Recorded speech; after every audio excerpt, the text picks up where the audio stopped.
Chris Clark to the podium to introduce our speaker and to begin our program.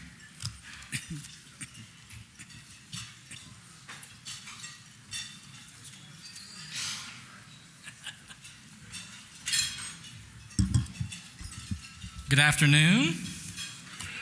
That's pitiful. Try again. Good afternoon. Thank y'all for coming out today. I'm happy to have the CEO of Rivian, RJ Scaringe, with us today. RJ founded the company in 2009 as Mainstream Motors. I can't even pronounce it. I tried, RJ. I'm going to try it again. Rensselaer Polytechnic Institute. Okay, that's my southern accent. That's as good as that's going to get. He's also got his master's and PhD from MIT, where he focused on powertrain and lean manufacturing. He was originally born down in Rockledge, Florida, and has been an entrepreneur since childhood. And we're so excited, RJ, about your investment in the state of Georgia, and excited to have a conversation with you today. So y'all please give a good Rotary welcome to RJ. Come on up.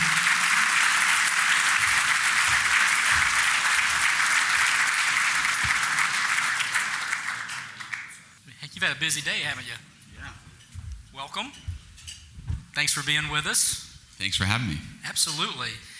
So I do want to spend some time today talking about the vehicles and the company and all that fun stuff. But first, listen, in the South, people really like to know each other, right? This is a relationship community. And so tell us just a little bit about growing up. It said that you were an entrepreneur from early on. So I'm curious about how you got that bug and what that looked like as a kid growing up. Well, I grew up a huge car enthusiast. So since my earliest memories, I was in love with cars, loved working on them, and realized probably by about the age 10 that I wanted to start a car company. And I remember, I have kids. I have 3 boys, and my oldest is 9. So it was at about the age that I can remember thinking to myself, I want to start a car company. And so when I now look at my son and I imagine myself going to my dad, and I remember saying to my dad, hey Dad, I want to start a car company. And my dad said, that's a really good idea. You should totally do it. And I'm like, it actually inspires me in terms of how I think about being a parent, because it was his early support of what seemed like probably a crazy idea as a kid that helped me really find my way. So I started working in essentially anything that would help me learn how to build vehicles. So I worked in a machine shop as an apprentice machinist. I worked in a restoration shop restoring classic Porsches, like old, for any classic car fans, old 356s. And ultimately decided to go to school, went to Rensselaer Polytechnic. This is where my dad went as well. I did my undergrad there and then went on to do a master's and PhD. And it's really interesting when you look at building something like a car company. It requires a lot of capital, and it requires a very, very large team of engineers. And in the beginning, you have none of those things. So you need lots of capital, large team, a brand that customers are going to care about, a product that's desirable. And so a big part of starting a car company is having enough money before you get started. So you need capital to develop the technology, and then ultimately technology to raise the capital. And so my simple logic when I went for my PhD was, if I need to raise a lot of money, it's more likely that someone's going to invest in me and this business if I have some semblance of credibility. And so that was the idea. And so my dad supported me, was an enthusiastic cheerleader along the way. It's amazing. Half the people in this room still don't know what they want to do with their lives. And at 10, you had figured it out.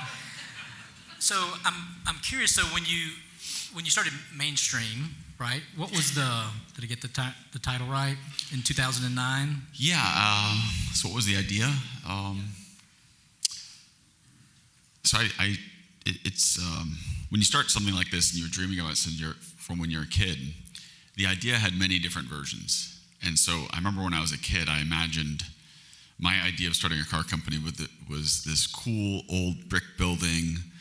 I'd be in there building cars. And as I got older and understood the business a bit more, I realized it was probably going to be more than just a cool old brick building and me building cars. And the scale of a business like this is something that as you pull the thread on it, becomes more and more obvious just, why it's so hard to start something like this, why we so rarely see new car companies. But a very early decision I made, even before I started the company, was a desire to vertically integrate technology. And so I've always been really interested in technology and went to school for it. So from the very beginning, there were certain things we said we're going to do. And so in 2009, I remember we raised our first small amount of outside capital, and I remember the first meeting we had with our investors, and I said, well, we're going to develop all the electronics, all the software, and the vehicle. And they looked at me like, well, why don't you try to buy some of that? And I said, well, that's going to be really important, trust me, in the end. And, make a very long story short, after lots and lots of debate and a lot of iterations, that's turned out to be really true. Now, what the vehicle was, we started with the idea of it being a sports car. It evolved many times, ultimately became what you now see today, which is a brand really built around both enabling but also inspiring adventure. And so we started with a flagship product, the R1S and the R1T. And of course, as some of you know, hopefully all of you know, we're about to launch something we call R2, which is a much more affordable product. It's a 5-passenger, 2-row SUV, but that takes this idea that was embodied in the flagship products of adventure and enabling it and condenses it into a much smaller package at a much lower price point. So I want to come back to the R2. In 2009, when you started the company, was it an electric car company at the time? Well, it was, you'll laugh, in 2009, it wasn't clear whether it was going to be electric, a hybrid, or a pedal hybrid. So it was very very academic, very broad.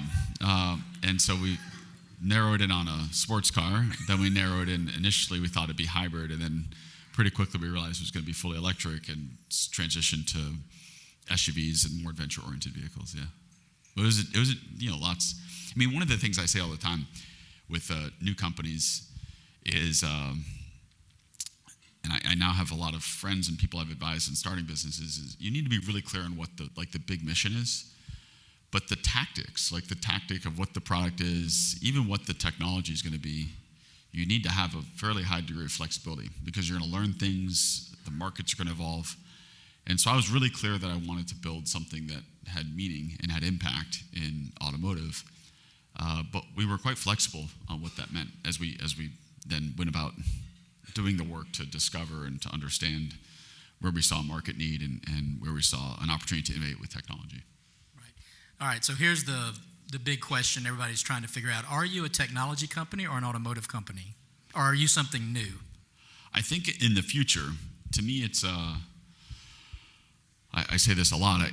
I would characterize it as, I would say it's inconceivable that in 10 to 15 years that any car company can operate at scale and maintain the market share that they've historically had if they're not building software-defined vehicles, so vehicles that have technology deeply integrated into the way that they operate. And every car on the road today has some level of software, but most of them, I'd say with the exception of Rivian and Tesla, really aren't software defined. The architectures are pretty sloppy. They weren't architected around electronics. They weren't architected to simplify the operating system within the vehicle. And so as we now think about AI entering into the experience, and so that's both what you may interact with in vehicle, to the vehicle driving itself, to importantly, the ecosystem that surrounds the vehicle, knowing what needs to happen. So the idea of like you calling a service department to say something's not working is going to be something we all remember, but like my kids won't even understand why you would ever call a service department. The car will do that for you. It will know what's wrong with itself and it will communicate it. And so just the degree to which AI will start to really completely shift how we think about the vehicle, the interaction with the vehicle, the way the vehicle operates, the way the business operates to support the vehicle, is really profound. And we're going to witness that over the next decade. You call it next decade or two. And so I think it's a necessity to exist at scale, to be absolutely a technology company that builds cars. And I think every company is going to go through that journey. And we've I've said this a few times, but I think every company has three choices right now. They could either develop software and electronics as a core competency internally. They could license that from a company that has that capability. We did a $5.8 billion software licensing deal with Volkswagen Group, who's the second largest car company in the world, last year. Or they could do neither of those two and accept that they will shrink. And the third choice of doing nothing, it is absolutely an implicit choice to shrink. And so I think you're going to see a lot of companies either develop new big arms of technology or try to find ways to get that technology through partnerships or through licensing. So tell us about that partnership with VW, because that was huge news. Legacy car company that did have a lot of trouble and hasn't been able to keep up on the software side and their user interface. So how did that deal come about, and what does that mean, for Volkswagen, and then what does it mean for Rivian? Yeah, actually, it's great that we talk about it here. So one of the first meetings we had was in Atlanta. It was at Porsche's office here. And so I'm a lifelong Porsche fan, and we had started having discussions with Porsche on helping them in essentially driving their technology platform forward and rethinking how you look at everything from a digital interface to chassis controls to powertrain controls, all the things that are controlled with computers today. And as we started to make a lot of progress with the Porsche team, the overall group, so Volkswagen Group owns Porsche, said, hey, wait a second, if we're going to deploy this in Porsche, why are we not deploying this across everything? So it quickly led to this aha moment to say, let's really go big and let's deploy Rivian's technology across the full Volkswagen Group of brands, which includes Audi, Porsche, a handful of brands that aren't sold here in the United States, brands like Seat or Cupra or Skoda. And it took a while to put that deal together. It's a big deal.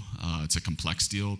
To have a company of that scale, it's the largest industrial company in Europe, to build like deep structural technical dependency on a small U.S. company. It's unprecedented.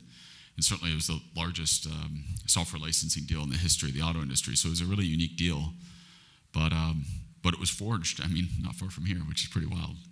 So your software will be in their vehicle starting in 2027, 28? Yeah. 27. So the first car our technology will be in something called an ID1. It won't be sold in the United States. It's a super cool car. It's a $22,000 EV electric vehicle for Europe, and it's really designed. It's really embracing our technology, which I can describe in a moment, but it's designed to compete with Chinese players, which we won't really see for a lot of reasons here in the United States, but in Europe, you're absolutely seeing them. Okay. So let's, I want to switch gears a little bit. You brought up the R2 a few minutes ago. Mm-hmm. So tell us more about that, and then the R3 is coming after that, right? So tell us about what the play is for those two brands, or those two models. Yeah, so R2 takes, actually before I get to R2, let me talk about R1. So we launched R1 at the end of 2021. And so many learnings. I could list for pages and pages of things we learned launching that, but we launched our first product, which was actually the first thing we built was the R1T. Simultaneous to that, we then launched, days later, our SUV, the R1S. And then a few days after that, we launched a commercial van. And so if you see any electric commercial vans operated by Amazon, those are vans that we designed and built. And so lesson number one is, if you're launching your first really, really complex product, don't launch three of them at the same time. Noted. So we launched three things at the same time, and that was just in and of itself complex. Overlaid on top of that, we were launching in the middle of a global pandemic, which today seems like a distant memory, but it was only a few years ago that was very, very hard to have teams work together in person, which is okay if you're a pure software company, but if you're a software company that makes cars, it's really hard. And then we had a big supply chain crisis in 2022. And so if you imagine a vehicle, it has, call it 30 to 35,000 discrete components in it across the tiers of supply. And, we had, for the first time, been ramping the supply chain. So we were last in line to get components from a lot of our suppliers. So it was very, very hard to just get enough parts. And we ended up in a very tough situation where we had to pay significant premiums just to get supply. But despite all those operational challenges, which we certainly felt financially, the product really resonated in a beautiful way with customers. And I remember you're talking 2009, and we went through lots of iterations, but by the time we started to really center on what the brand wanted to become, it was like 2017, 2018. And we would have these big brand debates and discussions with our design team, myself, and we'd end up with these storyboards that would imagine like a what if scenario. What if the brand can accomplish this? And we had these dreams of a brand that would both be highly functional, but one that actually, as I said before, inspired people to go do the kinds of things you'd want to take photographs of, or the kinds of things you want to remember for decades. And so whether that's taking your kids to the beach, or a telescope out to a field, or a camping trip for a weekend, like that was the idea. And I said, maybe someday if we do this really well, like people will be proud to own a Rivian, and maybe even someone make it a Rivian tattoo. I remember saying that. And so we launched, and very quickly the product connected. The product market fit was outstanding. The brand hypothesis or the brand thesis around positioning really connected. In our first year of production with our first vehicle, both Consumer Reports and J.D. Power do an annual brand survey of owner satisfaction and likelihood to repurchase. We came out number one in both of those by not just like a point or two, but by 10 points. We're 10 points higher than the next closest brand. As a brand new car company, first product, highest level of customer satisfaction, highest rate of repurchase. And we also had a few people email me with pictures of Rivian tattoos, which was really cool. In our second year, highest brand satisfaction. Third year, last year, same thing. And as it stands today, the R1S is the best-selling premium electric SUV in the country. So it depends on how you draw the boundary diagrams in this, but assuming you draw them as SUVs priced over $70,000, we have about 35% market share. And uniquely in the state of California and Washington, we're the best-selling premium SUV, electric or non-electric. So if you guys go to California, you will see a lot of Rivians. It's the most frequent purchase of a premium SUV in the state of California. But by virtue of the price being high, so the average selling price of an R1 today is over $90,000, just the size of the market naturally is more limited, and that was, of course, the intent. Launch the brand with a flagship product, and then bring in more mass market product following that. And so that is R2. R2 takes a lot of the elements that connected well in R1, puts them into a mid-size platform, mid-size vehicle, and with a price point that starts at about half of the average price of an R1. So it starts at $45,000. And the R2 has a sibling product, which we call R3, really creative naming team. And the R3 is more of a crossover, and we haven't announced the pricing on it, but the pricing on R3 will be even lower than quite a bit lower, I should say notably lower than R2. And the objective for those is just to make the brand experience of Rivian available to a lot more people. And the technology, the product, the way we make trade-offs around product features available to a lot more people. And of course, to do that, a lot of technology has been developed over the last couple of years to go into them. And to do that, you need another manufacturing facility. Yeah, to do that at scale. Yeah, to do it. So I do want to switch gears and talk about the Georgia project. I know Pat Wilson's here, and Debbie and Sarah and Katie in the back, all kind of folks in the economic development chamber world that helped with the project. Tell us a little bit about why Georgia and what that process was like, and what really made the difference of why this was the right place to make that huge investment. Well, I'll come to that. It's probably worth noting, even the nature of questions worth doubling down on. So one of the unique things about automotive production, and in particular, in our case, automotive production where you vertically integrated a lot of technology, is scale is really important. And to run a business like this, you have enormous fixed costs. They're large for any type of auto business. They become even larger if you make the decision to vertically integrate in a lot of domains. And we made the decision to vertically integrate on all of our technology. So we don't use traditional automotive suppliers like Bosch or Continental to make any of the electronics. We design and build them ourselves. electric drivetrains, inverters, power electronics, everything is done in-house. We also don't sell through traditional dealers. We sell direct, so we're direct-to-consumer brand, which means we need to build out service and sales infrastructure. And those were very intentional and conscious decisions that require many, many, many billions of dollars to either build the infrastructure and the teams to support the infrastructure or to build the technology. And in the beginning, the volume doesn't support that fixed cost structure. And so it's a fancy way of me saying we lose money. But once you accumulate enough scale, those things that are structural cost disadvantages become enormous structural cost advantages because you take big layers of cost out of the business and you can then absorb the fixed cost of vertically integrating it across more volume. And so, it's my way of introducing why we need more volume here. And so in designing R2 and R3, we wanted platforms or products, if you will, product families that had the potential to garner and generate enough demand to substantially exceed the level of volume we need to cover all those fixed costs and to become a business that generates a lot of free cash flow.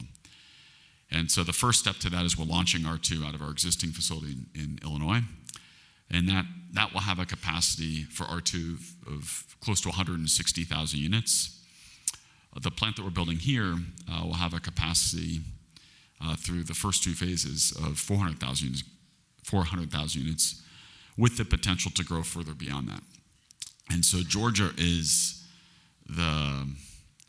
it's like the most critical part of the long-term trajectory to become a very strong cash-producing business that will then obviously fund the flywheel for further technology development, further growth, further investment.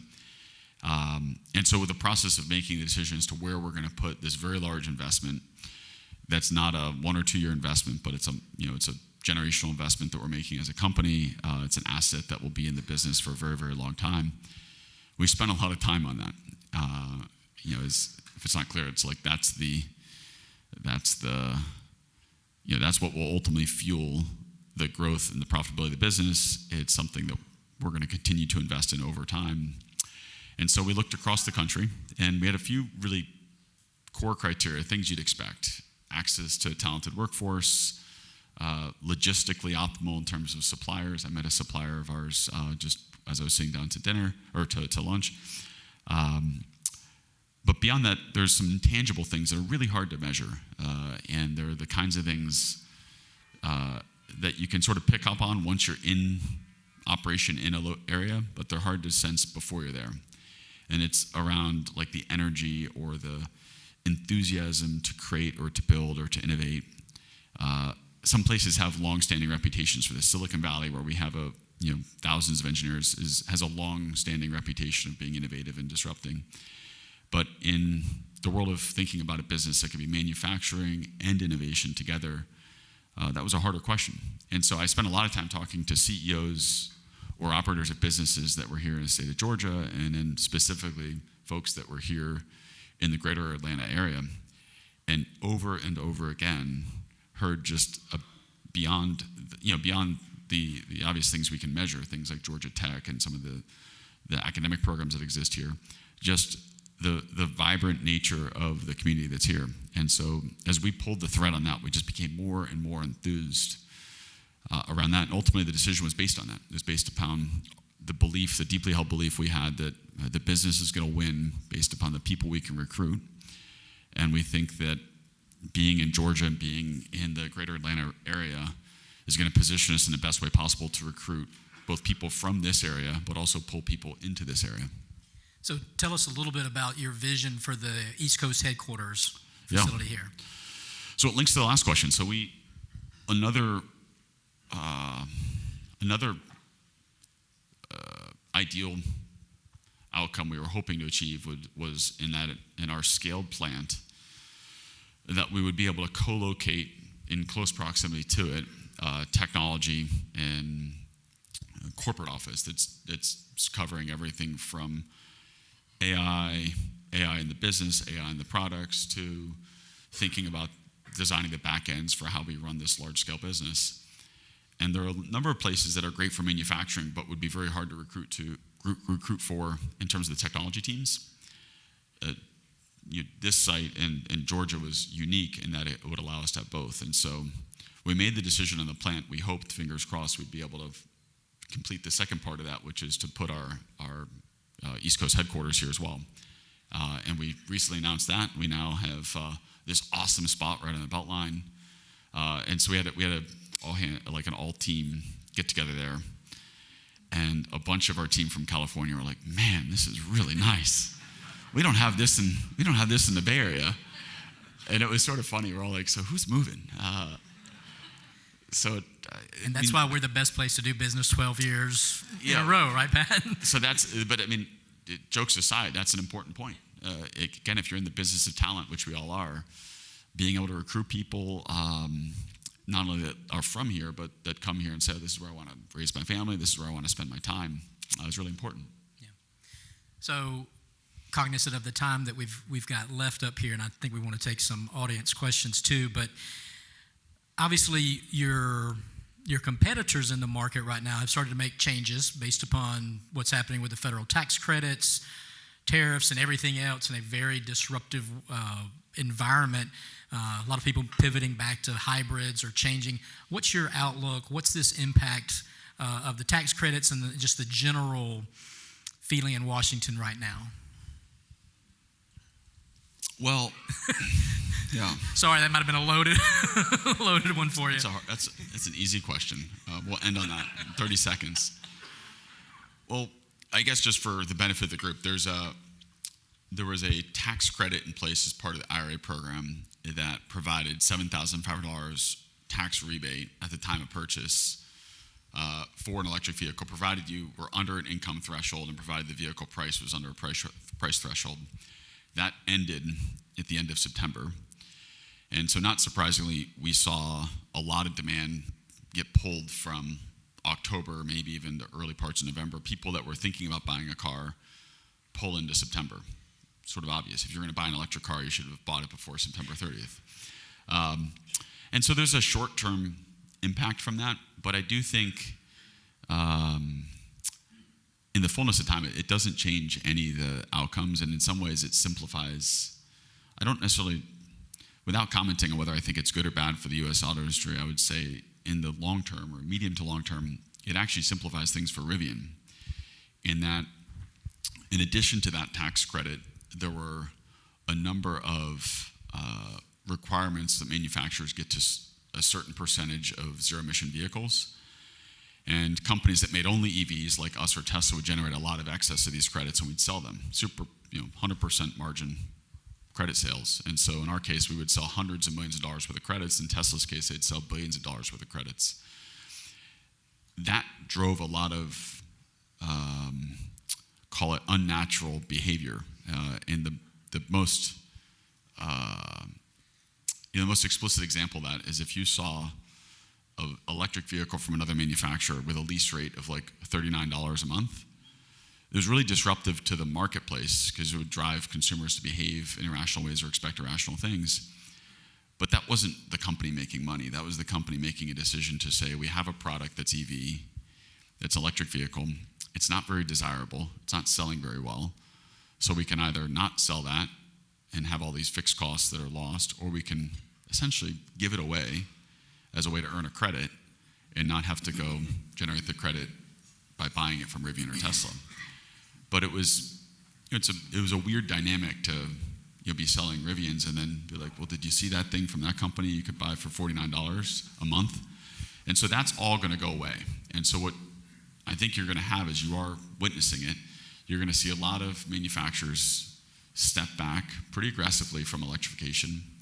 I happen to think that's actually a bad thing for the health of the U.S. auto industry and for the health of U.S. technology. But narrowly and myopically through the lens of Rivian, it actually creates less competition. But I say this all the time. I think every manufacturer needs to be developing world-class leading technology in what is undeniably the future state of this industry. And throttling back right now will make it extremely hard for those companies to participate in the 2030s. And if you look at the competition is coming from particularly China, these companies are not throttling back. And so I think it's really important that Rivian's successful. I think it's really important that Tesla continues to be successful. I also think it's important that we have other U.S. and Western manufacturers that are on the front edge or leading edge. And so in support of that, the deal that we did with Volkswagen, I'm really excited about, because of course it's a great deal for Rivian from a financial point of view, but from a mission point of view and from a customer choice point of view, effectively creating more choices for customers, it provides access to a whole host of brands that occupy different brand positions than Rivian. So that's Porsche, that's Audi, that's Volkswagen as a brand. And so I think there's going to be more deals like that in the industry as certain companies decide to divest from tech, and will ultimately still need to have that technology in the future. But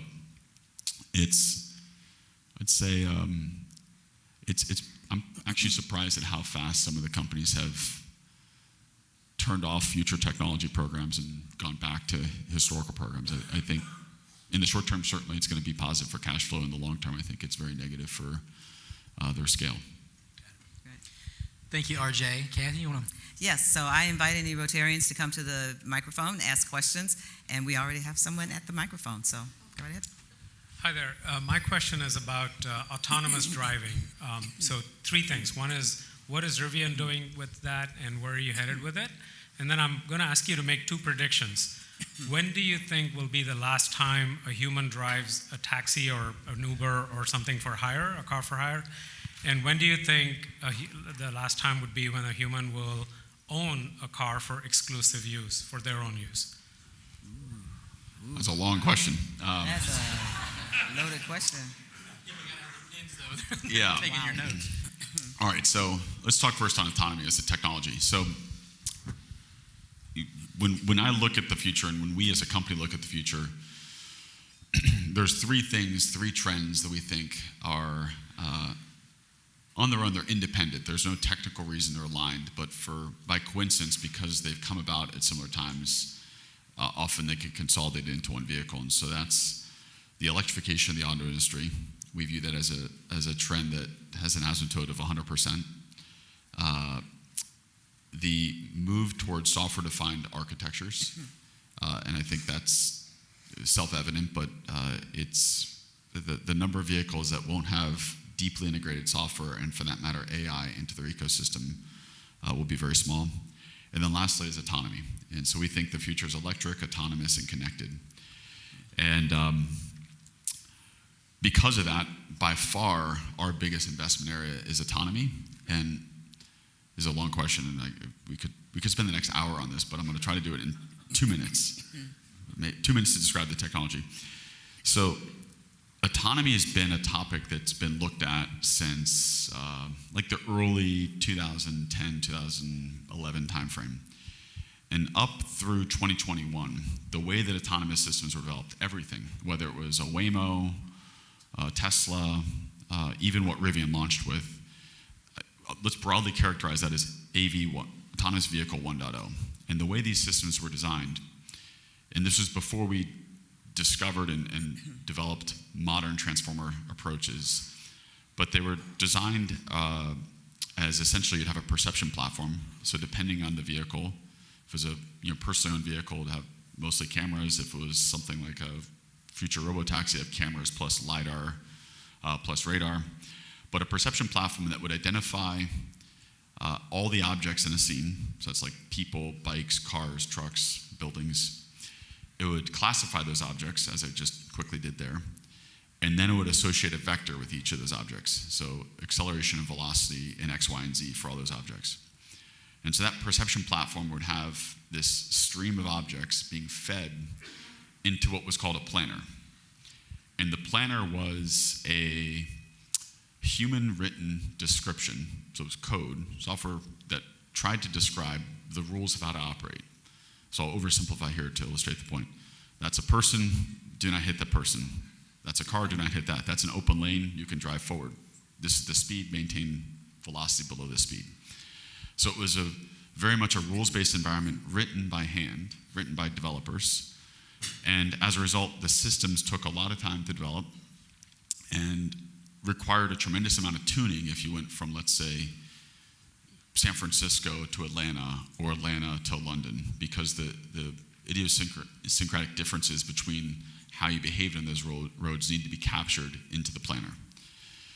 Around 2021, this big innovation came about, which we've now experienced, all of us, in the form of LLMs, which is a completely different way of understanding the world. And the concept of now word we use all the time, which is a neural net, emerged.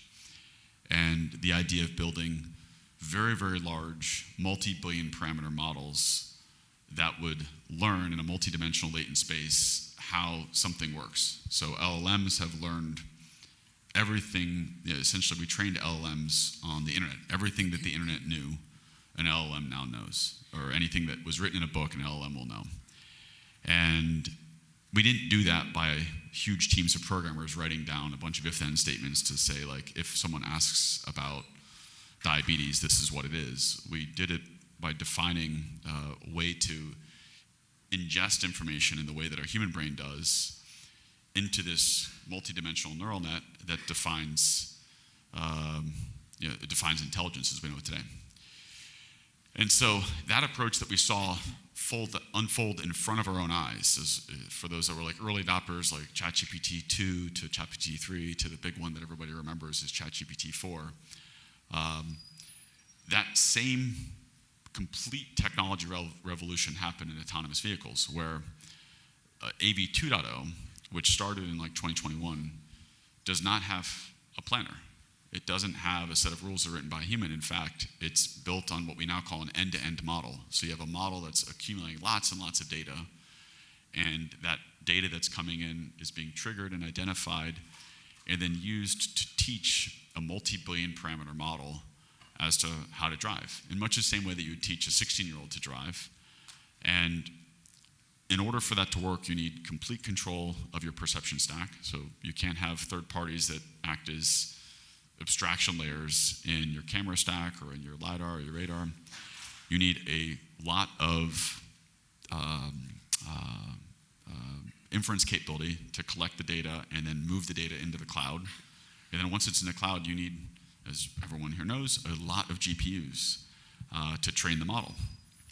And that model is then trained. You create this big, big model of many, many billions of parameters, and then you distill it back down, you run it in the vehicle.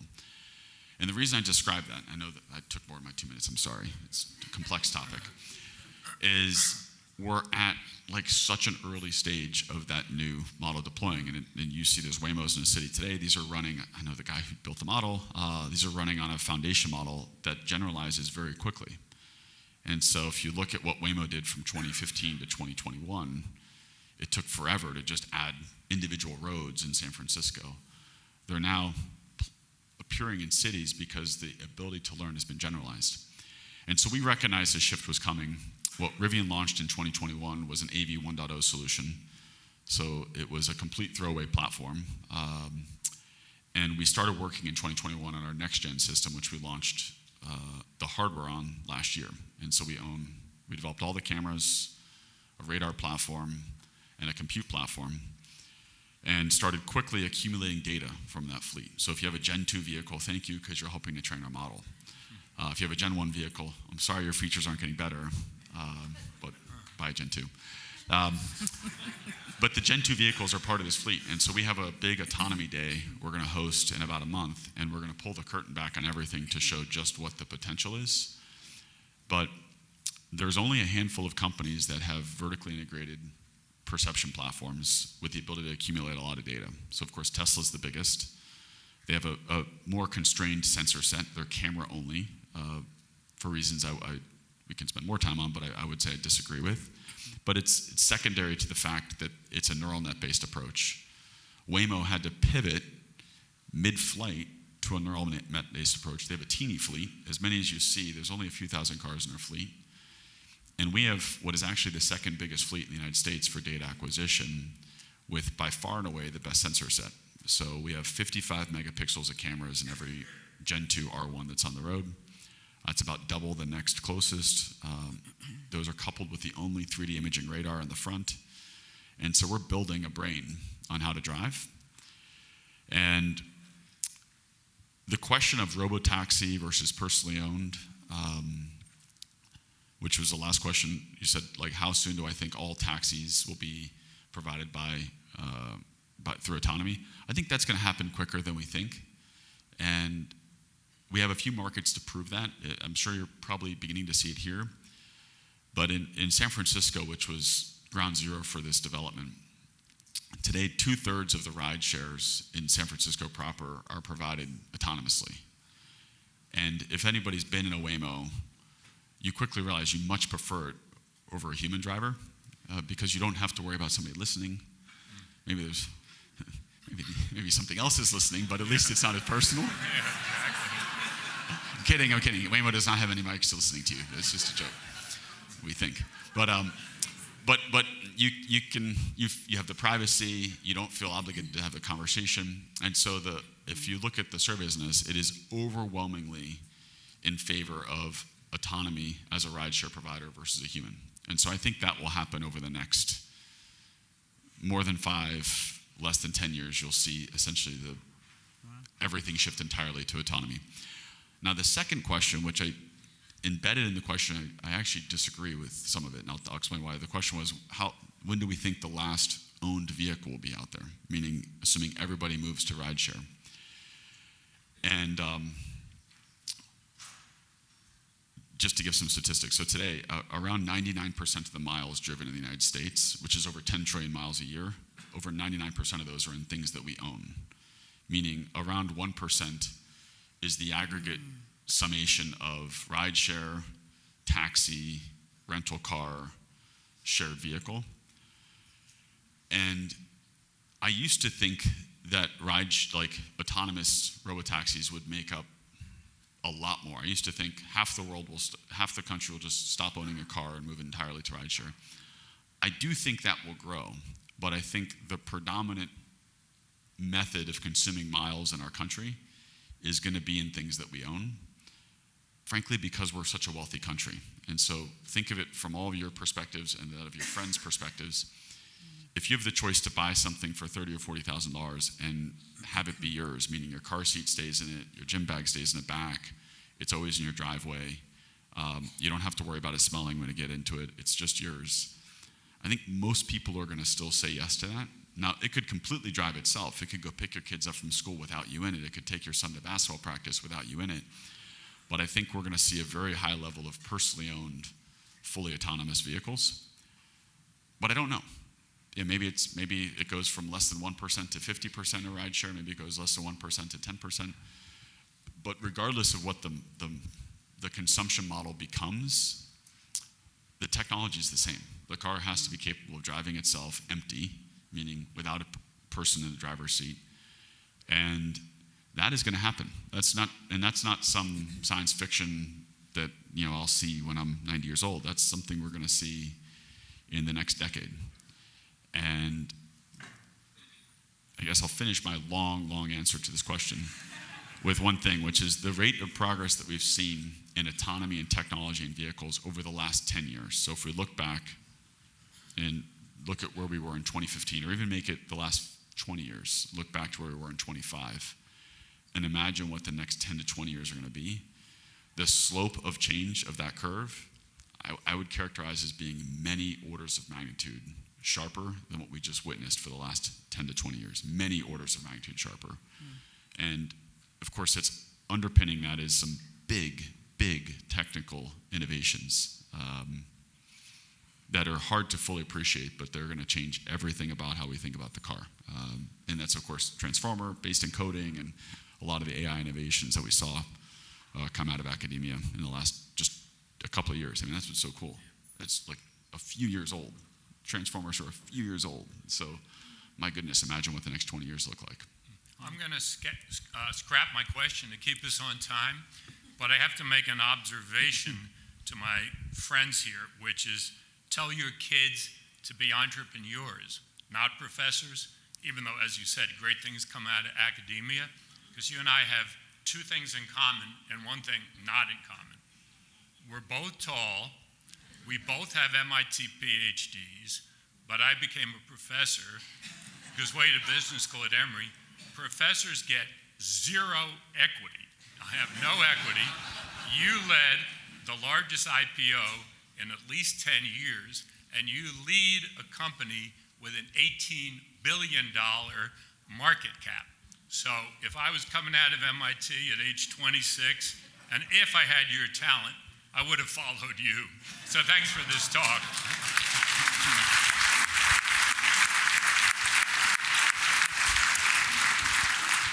Thank you both. That was a fantastic program. I was checking out the R2, so if I buy All right. one, I'll let you know, but there will be no tattoo. Sorry, there will be no tattoo. So thank you very much. Next week, no program, no Rotary, because we are celebrating Thanksgiving. After that, December 1st, we have several guests, and the theme is on mental health, the mental health crisis in young people, so not one to be missed. December 8th, we have Brian Blake, president of Georgia State University, to talk about Georgia State as an economic catalyst. And then December 15th, we are celebrating Rotarian Daughter Day with guest speaker Blaine Alexander, that was her husband. And I'll tell you did that, so you get some credit.